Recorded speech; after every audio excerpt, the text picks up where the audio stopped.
অবস্থায় সংসদ প্লাজায় রাখা হয়েছে। আগামীকাল সকাল 8টায় সংসদ প্লাজায় তার প্রথম জানাজা হবে, বাদ জোহর বাইতুল মোকাররমের সামনে তার দ্বিতীয় জানাজা হবে। এরপরে বিকালবেলা তার লাশ হেলিকপ্টার যোগে, অ্যাম্বুলেন্স যোগে তার গ্রামের বাড়িতে নিয়ে যাওয়া হবে। সেখানে তার আত্মীয় স্বজন, এলাকার লোকজন সবাই মিলে 3 নম্বর জানাজা করার পরে তাকে পারিবারিক কবরস্থানে দাফন করা হবে। ঠিক কিনা? এখন ওই রিটায়ার্ড করার পরে এরপরে পারিবারিক কবরস্থানে দাফন হয়েছে। আর আমার কওমি মাদ্রাসা আজীবন মৃত্যুর আগ পর্যন্ত ছাত্রদের পেছনে মেহনত করার পরে মৃত্যুর পরে লাশটাও মাদ্রাসায় দাফন হয়েছে। বলেন বলেন বলেন। আল্লামা নূর হোসেন কাসিমি সাহেবের লাশ দাফন করছে কোথায়? মুফতি আমিনী সাহেবের লাশ, আল্লামা আহমদ শফির লাশ, জুনায়েদ বাবুনগরী সাহেবের লাশ গোটা বাংলাদেশ নয়, গোটা পৃথিবীতে আল্লামা কাসেম নানতুবি রহমাতুল্লাহ আলাইহি দাফন করা হয়েছে মাদ্রাসায়। মাহমুদুল হাসান দেওবন্দি দাফন হয়েছে মাদ্রাসায়। হুসাইন হামাদ মাদানী, আশরাফ আলী তানভী, মুফতি কাফাইতুল্লাহ, উবাইদুল্লাহ সিন্ধি, সমস্ত বুজুর্গ আলমীর মাদ্রাসায় দাফন হয়েছে। এক কথাই বলতে চাই, আজীবন ছাত্রদের পেছনে, এলেমের পেছনে, দ্বীনের পেছনে মেহনত করার পরে মৃত্যুর পরে লাশটাও মাদ্রাসায় দিয়ে গেছে। বের করেন আর একটা শিক্ষা প্রতিষ্ঠান। বিরক্ত হইতেছে? এখন যদি উচ্চ শিক্ষিত কয়েকটা বিষয়ে পিএইচডি, রাস্তা দিয়ে হাঁটার সব বাবা, তাকে যদি রাস্তায় খাড়া করে বা কোথাও খাড়া করে জিজ্ঞেস করেন, সাহেব আপনি যে এত বড় শিক্ষিত, আপনি যে বিসিএস ক্যাডার, আপনি যে ডক্টর, আপনাকে জিজ্ঞেস করতে চাই আপনার শিক্ষাটা কোথায় থেকে শুরু হয়েছে, এটার গুড়া কোথায় বলেন তো? যদি বিশ্বাসটা হয় তাহলে জিজ্ঞেস করে দেখেন। একটু চুপ করে থেকে বলবেন, ও আমার বাংলাদেশ স্বাধীনের পরে শেখ মুজিবুর রহমান সাহেব শিক্ষা মন্ত্রণালয় কায়েম করে, ওখান থেকে আমার শিক্ষা কারিকুলাম শুরু হয়েছে। পাশে কেউ থাকলে বলবেন, না স্যার আপনার বোধ ঠিক হইতেছেন, বাংলা একাডেমির থেকে শুরু, আজকে বিশ্ববিদ্যালয় বোর্ডের থেকে শুরু হয়েছে। কথা কি বুঝতেছে? বিশ্ববিদ্যালয়ের উপরে যাওয়ার, ললিত কলা একাডেমির উপরে যাওয়ার এ পর্যন্তই তাদের মেয়াদ শেষ। এখন আমাদের মৌলানা আফসারকে জিজ্ঞেস করেন, এখানে ওলামায়ে কেরাম আছে, ওনাদেরকে জিজ্ঞেস করেন, হুজুর আপনি যে এত বড় হুজুর, আপনি যে কোথায় আপনার বাড়ি, এখানে সব ঘর ভাড়া দিয়া আপনি এখানে আমাদের বাচ্চাদেরকে মানুষ করার জন্য, আলেম বানাইবার জন্য, হাফেজ বানাইবার জন্য আপনি যে এখানে সেই চেষ্টা শুরু করেছেন, আপনি যে পেটের মধ্যে পাথর বেঁধে মানুষের দুয়ারে দুয়ারে যাইয়া এই মাদ্রাসা কায়েম করেছেন, আপনি কোথায় থেকে শিক্ষিত হয়েছেন, আপনার শিক্ষা কোথায় থেকে শুরু হয়েছে? আমাকে জিজ্ঞাসা করেন, আমি বুক টান করে বলবো আমার শিক্ষা সর্বপ্রথম হেরা গুহার থেকে শুরু হয়েছে। কোথায় থেকে? কোথায় থেকে? আমার শিক্ষার ইতিহাস ললিত কলা একাডেমি, বাংলা একাডেমি পর্যন্ত নয়, আমার শিক্ষার ইতিহাস আল্লাহ পাকের আরশ পর্যন্ত। ঠিক কিনা বলেন? মুহাম্মদুর রাসূলুল্লাহ সাল্লাল্লাহু আলাইহি ওয়াসাল্লাম নিজে বলেছেন, ইন্নামা বুইসতু মুআল্লিমা, আল্লাহ পাক আমাকে বিশ্ব জগতের মুআল্লিম বানায় পাঠাইছে। কি বানায় পাঠাইছে? মুআল্লিম বানায় পাঠাইছে। এই জন্য আমি অনেক সময় বাংলাদেশে বলে থাকি, আমরা যেই সিলেবাসে লেখাপড়া করি, আমরা যে সাবজেক্টে লেখাপড়া করি, এই সাবজেক্ট পৃথিবীর কোন ললিত কলা একাডেমি, বাংলা একাডেমি, বিশ্ববিদ্যালয় থেকে পৃথিবীর কোন মানুষ সেই সিলেবাস তৈরি করে নাই। এই সিলেবাস স্বয়ং আল্লাহ প্রদত্ত। আমাদের সিলেবাস কে দিয়েছেন? আমাদের সাবজেক্ট কে দিয়েছেন? মুসলিম জাতির পিতার নাম জানা থাকলে বলেন তো। হ্যাঁ, এটা আপনাদের সাভারের, ঢাকার, ও সারা বাংলাদেশের কদ্দুর। উনি যে মুসলিম জাতির পিতা 2041 পর্যন্ত, কতদিন যে তাম পৃথিবী একদিন সবাই মুসলমান হবে, গোটা পৃথিবীর জমিনে একজন বিধর্মী খুঁজে পাওয়া যাবে না। শুধু তাই না, হাদিসে পাকে রাসূল বলেছেন, কোন পাথরের আড়ালে ইহুদি যদি পলায়া থাকে, পাথরের জবান খুলে যাবে, পাথর ডাক দিয়ে বলবে আমার আড়ালে একজন ইহুদি পলাতক অবস্থায় আছে। ঠিক না? ঠিক। আজকে ইসরায়েল মুসলমানদেরকে ধ্বংসলীলা চালাইছেন। ফিলিস্তিনের মাটির নিচে হাজার হাজার নবী সেখানে শুয়ে আছে। নবীদের জমিনকে রক্তে জড়ালাল করেছেন। মুসলিম বিশ্ব চুপ করে আসো, জেনে রাখো আজকে ফিলিস্তিনের যেই বাচ্চা তাদের বোমার আঘাতে নিহত হয়েছে, হাসরের ময়দানে যায় বলবে ডাক্তার ইউনূস সাহেব দাঁড়ান, দাঁড়ান। পাকিস্তানের প্রেসিডেন্ট, মালয়েশিয়ার প্রেসিডেন্ট, দাঁড়ান। সৌদি আরবের বাদশা আমাদেরকে যখন গুলি করে মারছিল, আমাদের উপরে যখন বোম ফালাইছিল, আপনারা পারমাণবিক অস্ত্রের মালিক ছিলেন, অর্থের মালিক ছিলেন, 58টা মুসলিম রাষ্ট্র ছিল। আপনাদের জবান তখন কোথায় গেছিল? আপনাদের হাত তখন কোথায় গেছিল? একজনও বাঁচতে পারবে না, একজনও বাঁচতে পারবে না। আজকে গোটা বিশ্বের মুসলমান দুঃখে দুঃখে মরছে।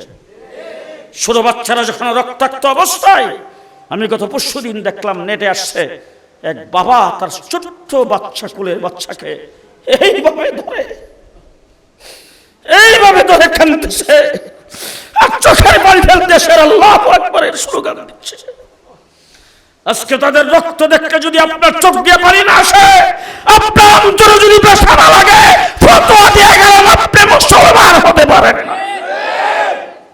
আজকে আমার গোটা পৃথিবীর মুসলিম রাষ্ট্রপ্রধানগুলি আজকে তাকায় তাকায় দেখছেন। আমি জিজ্ঞেস করতে চাই, পৃথিবীর 58টা মুসলিম রাষ্ট্রের প্রয়োজন হবে না। শুধুমাত্র সৌদি আরব, আরব আমিরাত, কাতার, কুয়েত, মিডল ইস্টের আরব কান্ট্রিগুলোর যে সমস্ত মুসলমানেরা যদি সন্ধ্যা সময় পানি বালা করে পান করে, আর যদি নিয়ত করে সকালবেলা উঠে একসাথে ইসরায়েলের দিকে হয়ে প্রস্রাব করব, আমার মনে হয় প্রস্রাবের ফেনার সাথে ইসরায়েল ভেসে যাবে। কিন্তু মুসলিম রাষ্ট্রপ্রধানগুলি আজকে তাকায় তাকায় দেখছেন। কিন্তু গোটা বিশ্বের মুসলমান আজকে ফেটে পড়েছেন, রাস্তায় নেমে আসছেন। আমার বাংলাদেশের মুসলমানেরা গত শুক্রবারে দেখেছে সারা বাংলাদেশের তৌহিদি জনতা ফিলিস্তিনি মুসলমানদের পক্ষে, ঠিক না ঠিক? সুতরাং এক নম্বরে দাবি জানাবো আমার দেশের রাষ্ট্রপ্রধান ডক্টর ইউনূস সাহেব, আপনি পৃথিবীর মুসলিম রাষ্ট্রপ্রধানগুলোর সাথে যোগাযোগ করে একটি ঐক্যবদ্ধ সিদ্ধান্ত নেওয়ার জন্য আপনি চেষ্টা করেন। যদি আপনার ডাকে কেউ সাড়া না দেয়, আপনি বাংলাদেশের মুসলমানদেরকে আহ্বান করেন, আমরা ইসরায়েলের বিরুদ্ধে যুদ্ধ করতে প্রস্তুত। আপনারা প্রস্তুত?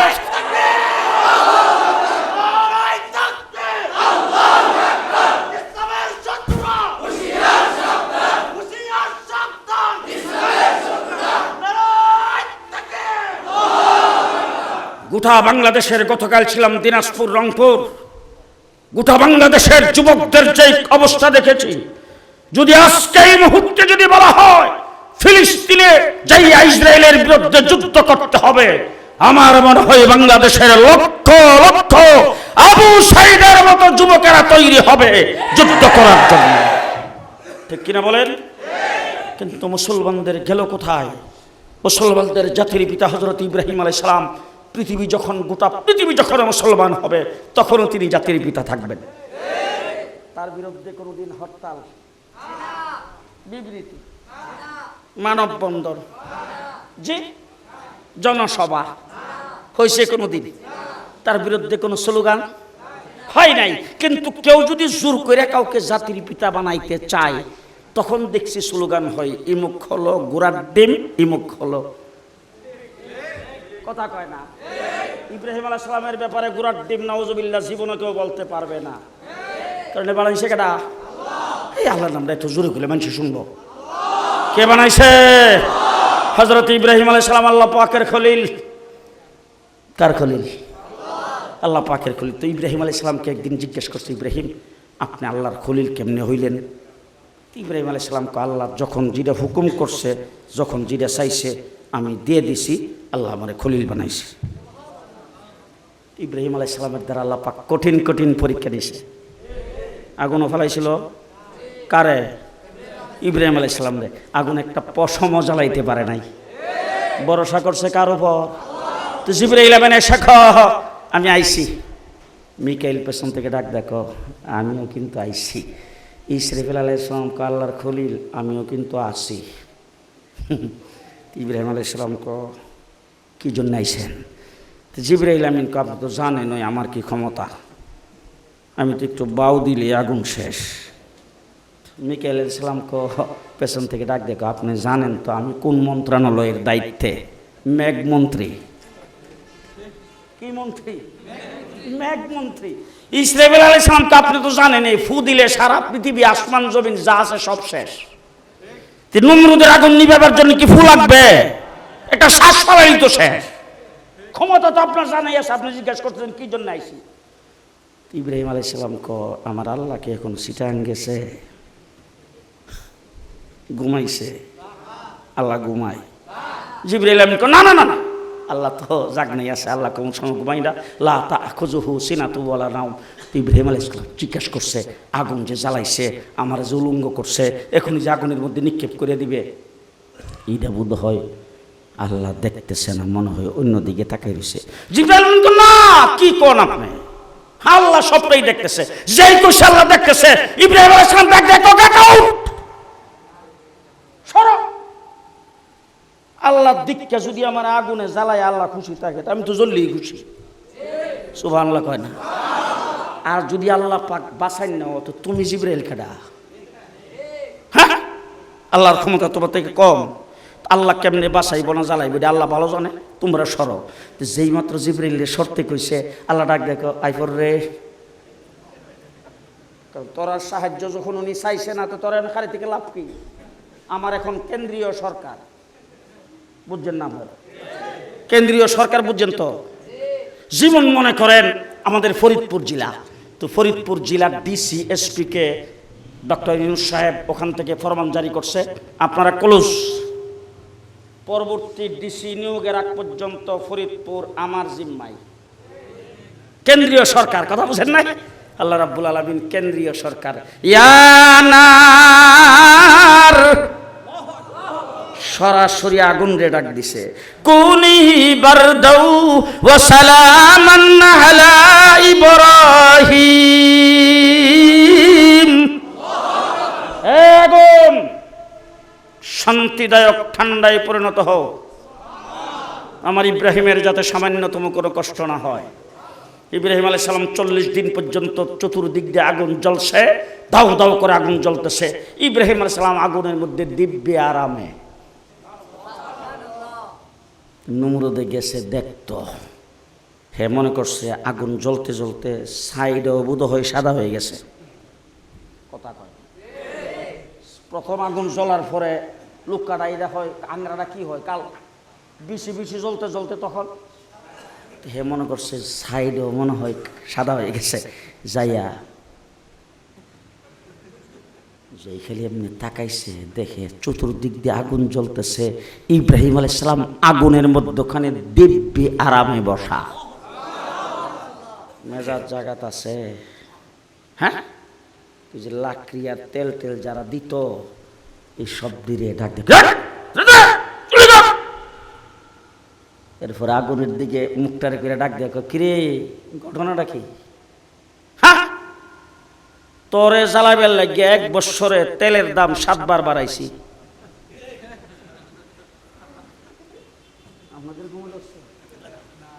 হ্যাঁ, রাস্তার কিনারের গাছগুলি কাটতে হেফাজতে ইসলামের নাম দিছি।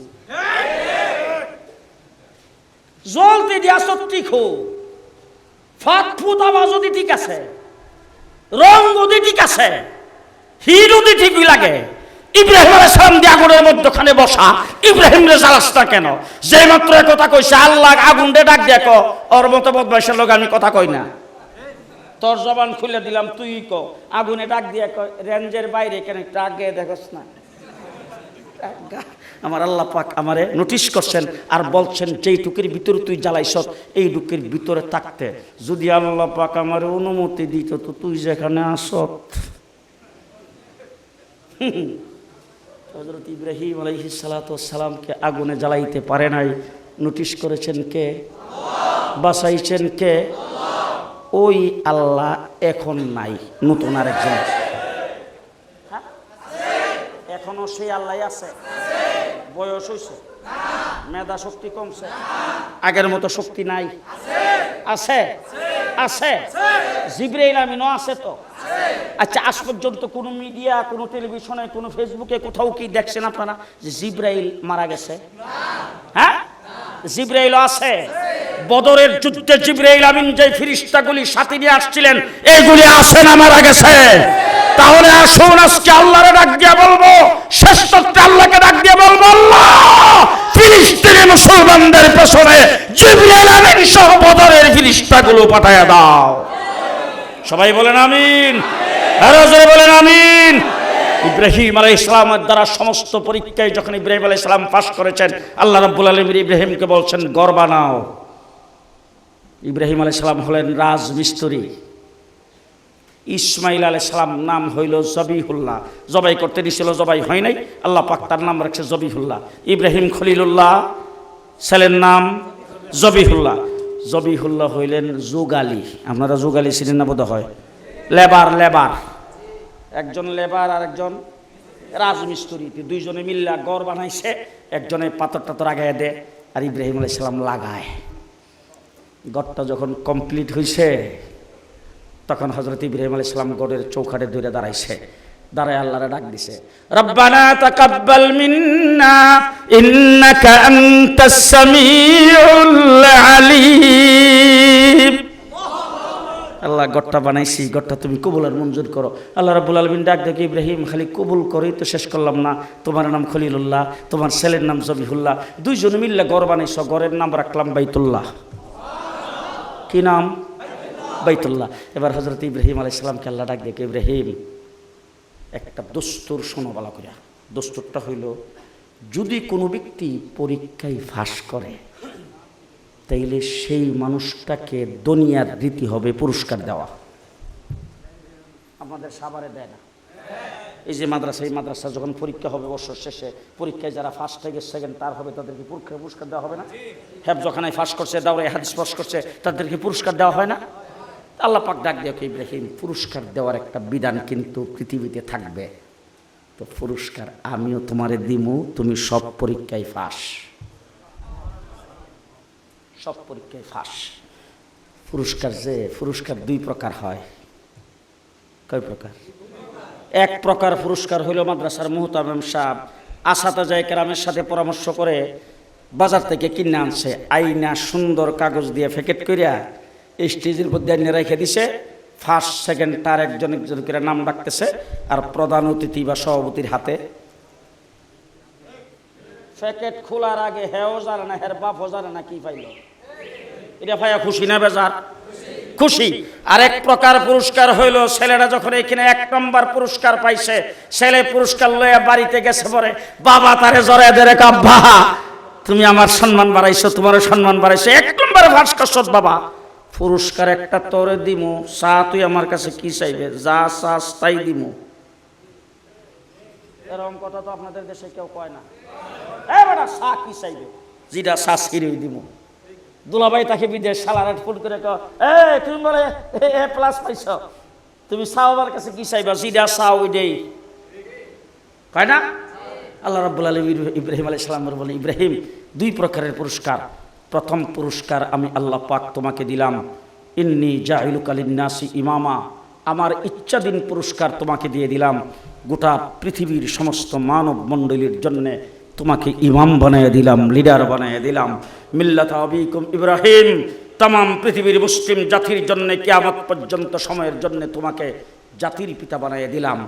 আরেকটা পুরস্কার আমি তোমাকে দেবো, চাও তুমি আমার কাছে কি চাইবা, যা চাও তাই দিব। হযরত ইব্রাহিম আলাইহিস সালাম বাইতুল্লাহর চৌকাঠে ধরে দাঁড়াইছে, দাঁড়ায় আল্লাহর ডাক দেখে, আল্লাহ আপনি কিন্তু কইছেন যা চাই তাই দিবেন, সুতরাং এমন একটা জিনিস আপনার কাছে চামো যেটার একটাই আপনি বানাইছেন, দ্বিতীয় কোনো নাম্বারই নেই, একটাই আছে আপনার দরবারে, আমার এটা দিয়ে দিলে আর দেওয়ার মতো কোনো নাই আপনার কাছে, একটাই বানাইছেন। রব্বানা ওয়া বা'আস ফীহিম রাসূলাম মিনহুম, আল্লাহ ঘর বানাইছি तमाम পৃথিবীর মার্কাজ, ঘর বানাইছি तमाम পৃথিবীর কিবলা ও কাবা, ঘর বানাইছি तमाम পৃথিবীর ইউনিভার্সিটির জন্য একজন প্রিন্সিপালের দরকার, মার্কাজের জন্য একজন আমিরের দরকার। আমির আর প্রিন্সিপাল হিসাবে আপনার হাবিবকে চাই। কারে চাই? আল্লাহর হাবিব কয়জন? বানাইছি একটা। এই মনে একটা জিনিস সামুজিদের একটাই তুমি বানাইছো।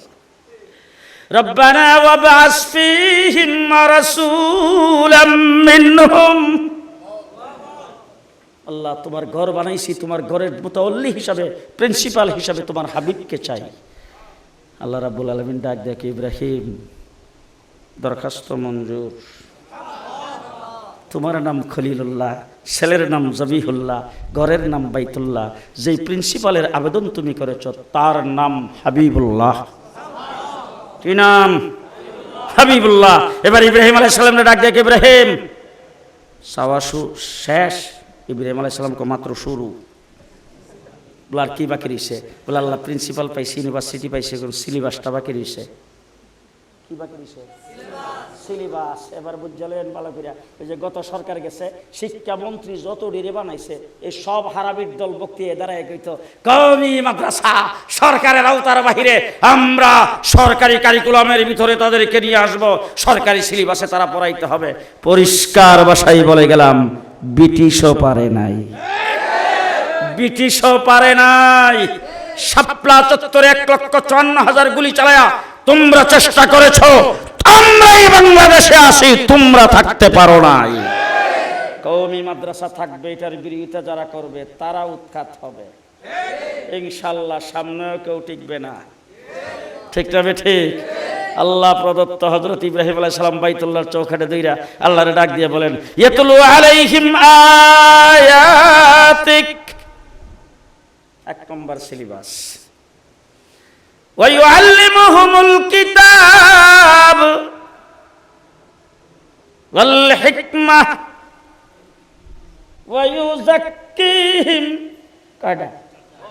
হযরত ইব্রাহিম আলাইহিস সালাম 4টা সিলেবাসের প্রস্তাব করে আল্লাহর ডাক দিয়ে কয়, ইন্নাকা আনতাল আজিজুল হাকীম। আল্লাহ, আমি 4টা সিলেবাসের প্রস্তাব করছি, কিন্তু আপনি হলেন হিকমতওয়ালা।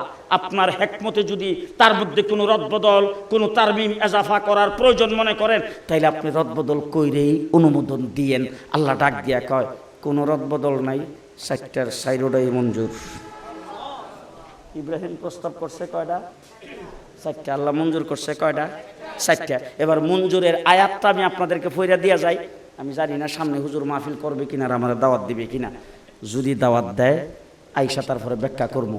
আল্লাহ যে মঞ্জুরের আয়াতটা আল্লাহ যে নাজিল করছে সেটা আপনাদের সামনে পড়ি। লাকাদ মান্নাল্লাহু আলাল মুমিনিন ইয বা'সা ফীহিম রাসূলাম মিন আনফুসিহিম। হুজুর সাভারের কোরআন শরীফে আছে তো? যে আমি কিন্তু হুজুর ওই যে দেশ স্বাধীনের সময় এক কারি সাহেবের কাছে কোরআন শরীফ পড়ছি, ব্রাহ্মণবাড়িয়া। আমি হিডেই পড়তাছি, আপনাদের থাকলে মিলে এলেন। ইয়াতলু আলাইহিম আয়াতি ওয়া ইউযাক্কিহিম ওয়া ইউআল্লিমুহুমুল কিতাব ওয়াল হিকমাহ। কয়টা? ইব্রাহিম আলাইহিস সালাম প্রস্তাব করছিল কয়টা? 4টা। আল্লাহ রাব্বুল আলামিন কয়, ইব্রাহিম ইয়াতলু আলাইহিম আয়াতি, আমার আয়াতের তেলাওয়াত। 1 নম্বর সিলেবাস তুমি দিয়েছ। জেনে রাখো, তোমার নাম খলিলুল্লাহ, তোমার ছেলের নাম জবিহুল্লাহ, ঘরের নাম বাইতুল্লাহ, প্রিন্সিপালের নাম হাবিবুল্লাহ, সর্বপ্রথম সিলেবাসের নাম কালামুল্লাহ। কি নাম? কি নাম? কালামুল্লাহ। ইব্রাহিম আলাইহিস সালামকে আল্লাহ বলেন, ইব্রাহিম সর্বপ্রথম কালামুল্লাহ এটা তুমি প্রস্তাব করেছো। 2 নম্বরে প্রস্তাব করেছো ওয়া ইউযাক্কিহিম। 3 নম্বরে প্রস্তাব করেছো ওয়া ইউআল্লিমুহুমুল কিতাব ওয়াল হিকমা। তুমি ওয়া ইউযাক্কিহিম আত্মশুদ্ধি, বর্তন পরিষ্কার, পাক ও পবিত্র, এইটা তুমি বলছো 2 নম্বরে। আমি আল্লাহ পাক এইটাকে 2 নম্বরে, আমি আল্লাহ তাবারক ওয়া তাআলা, তুমি এটাকে বলছিলা 4 নম্বরে। আমি আল্লাহ তাবারক ওয়া তাআলা এটাকে 2 নম্বরে আইনা এরপরে আমি মঞ্জুরি দিলাম। তার কারণ হলো এই হুজুর, হুজুর আপনার দেশের বাড়ি কো? এই নবাবগঞ্জের হুজুর আইসা মাদ্রাসা করবে সাভারে। সেখানে তোমার বাচ্চাটা যখন যাবে, সেখানে যাওয়ার পরে আলিফ বা তাসা পড়ানো শুরু করবে। সর্বপ্রথম আলিফ বা তাসা পড়তে গেলে উজুর পাক পবিত্রতা তাকে শিক্ষা দিবে, উজুর দোয়া শিক্ষা দিবে, তারপরে 5 ওয়াক্ত নামাজ শিক্ষা দিবে, দিলাকুলুব শিক্ষা দিবে, পাক পবিত্রতা শিক্ষা দিবে। নাজেরা কমপ্লিট হবে, কোরআন শরীফ ইয়াতলু আলাইহিম আয়াতিক, কোরআন শরীফ সর্বপ্রথম পড়া, সহি শুদ্ধ কোরআন নূরানি বক্তব্য শেষ হবে। শেষ হওয়ার সাথে সাথে জানাজার নামাজ, ঈদের নামাজ, জুমার নামাজ, 5 ওয়াক্ত নামাজে 60টা মাসলা, আল্লাহ পাকের 99টা নাম, 40টা হাদিস মুখস্থ, লাশ দোয়ানো, কাফন পরানো, কবরে শোয়ানো, মসজিদ থেকে যাওয়া বের হওয়া, বাথরুমে যাওয়া বের হওয়া, ঘুমানো, খানা, চলাফেরা, যাবতীয় মসনুন দোয়াগুলো সুন্নত তরিকায় সব কমপ্লিট করে ইয়াতলু আলাইহিম আয়াতি ওয়া ইউযাক্কিহিম, যাবতীয় সবকিছুর পাক পবিত্র হয়ে যাইয়া জামিয়াতে ভর্তি হইয়া আল্লামা আহমদ শফি হইয়া সেখান থেকে বের হবে। ওই আল্লিমহুমুল কিতাব ওয়াল হিকমা জুনায়েদ বাবনগরী হইয়া বের হবে। ওই আল্লিমহুমুল কিতাব ওয়াল হিকমা নূর হোসেন কাসিম হইয়া বের হবে। ওই আল্লিমহুমুল কিতাব ওয়াল হিকমা মুফতি ফজলুল হক আমিনী হইয়া বের হবে। ওই আল্লিমহুমুল কিতাব ওয়াল হিকমা আমার বাংলাদেশের বড় বড় দ্বীনের রাহবর হইয়া তারপরে সেখান থেকে বের হবে। আল্লাহ তাবারক ওয়া তাআলা ইব্রাহিম আলাইহিস সালামের প্রস্তাবে, ইব্রাহিম আলাইহিস সালামের দোয়ায় যেই সিলেবাস আল্লাহ পাক আমাদেরকে দিয়েছেন, এই সিলেবাস পড়াইবার জন্য নবাবগঞ্জ থেকে এই হুজুর আসছে আপনাদের এইখানে আইসা মাদ্রাসা করছেন। একটা 3 শেডের ছাপরা বারানিয়া। আপনারা এখানে যারা আছেন, এখানকার স্থানীয় হোক অস্থানীয় হোক, দূরের হোক কাছের হোক, আমরা সবাই মিলে 1 নম্বর দোয়া করব, আল্লাহ যেন এটাকে কবুল করে। 2 নম্বর, যার যতটুকু সাধ্য আছে সাধ্য দিয়ে আমরা চেষ্টা করব আল্লাহ যেন এই রাসূলের এই বাগিচার জন্য একটা স্থায়ী জায়গার ব্যবস্থা যেন আল্লাহ করে দেয়। করব তো ইনশাআল্লাহ, করব তো ইনশাআল্লাহ। আল্লাহ কবুল করুক। আরো সবাই বলেন জোরে আমিন, জোরে বলেন আমিন। আমার দেশের বাড়ি ব্রাহ্মণবাড়িয়া। তা আমি হযরত হাফিজ হুজুর রাহমাতুল্লাহ আলাইহির সাথে দীর্ঘ 7 বছর ছিলাম। হুজুরের সাথে সারা বাংলাদেশে আমি আনাচে কানাচে সফর করেছি। হযরত হাফিজ হুজুর রাহমাতুল্লাহ আলাইহি ইন্তেকাল করেছেন 87 সনে। আমি তারপরেও ছিলাম সেই কিল্লার মোড় কামরাগিচর এলাকায়। ওখান থেকে আমি 90-এ আসছি ঢাকা মিরপুরে। মিরপুরে ছিলাম দীর্ঘ প্রায় 25-26 বছর। ওখানে মাদ্রাসা কায়েম করেছে। সেই মাদ্রাসার দাওরা ইফতা পর্যন্ত একটা বিল্ডিংয়ে ভাড়া করা, এটা এখনো আছে। আমি আপনাদের এই পাশে কমলাপুর কৃষিবিদ প্রজেক্টের সামনে ওখানে একটু জায়গা নিয়ে এখানে মাদ্রাসা করেছি। আলহামদুলিল্লাহ সুম্মা আলহামদুলিল্লাহ, গত বছর পর্যন্ত মাদ্রাসাটা চলতেছিল বেশকাত শরীফ পর্যন্ত। এই বছর দাওরায়ে হাদিস খুলেছি। আর একটু আসতে তো দাওরায়ে হাদিস খুলছি মাদ্রাসা। আলহামদুলিল্লাহ, ছাত্র এ পর্যন্ত যা ভর্তি হয়েছে, ছাত্র জায়গা দেওয়ার মতো কোনো ব্যবস্থা নাই। আজকেই শিক্ষকরা বলছে হুজুর আলাদা ঘর করার আগে যেটুকু ভর্তি হয়েছে তাদের জায়গা দেওয়ার মতো ব্যবস্থা নাই। সারা বাংলাদেশের আনাচে কানাচে আমার কিছু বক্তবৃন্দ আছে। ইতিমধ্যে অনেক টেলিফোন আমার কাছে আছে, হুজুর বাচ্চা নিয়ে আসতেছি, ছেলেটাকে নিয়ে আসতেছি ভর্তি করার জন্যে, আপনারা আমার মাদ্রাসাটার জন্য দোয়া করবেন। যখনই ওই দিকে কোনো চক্কর পরে একটু মেহরবানি করে যায় দেখাইবেন। পারবেন তো ইনশাল্লাহ? আল্লাহ কবুল করুক। সবাই বলেন আমি। বিরক্ত হয়েছেন কেউ? রাগ করছেন? রাগ করছেন? আলেম উলামা একরামের সাথে আসেন কেডা কেডা? সবাই আলেমদের সাথে আসেন তো? হ্যাঁ আসেন তো ইনশাল্লাহ? আসেন তো? আমরা সবাই কি মুসলমান? সবাই মুসলমান? আচ্ছা, আমরা যারা মুসলমান এখন আছি, আমরা দুনিয়ার থেকে চলে গেলে বাংলাদেশে আর মুসলমান না থাকুক, আমাদের সন্তানাদি মুসলমান থাকতো।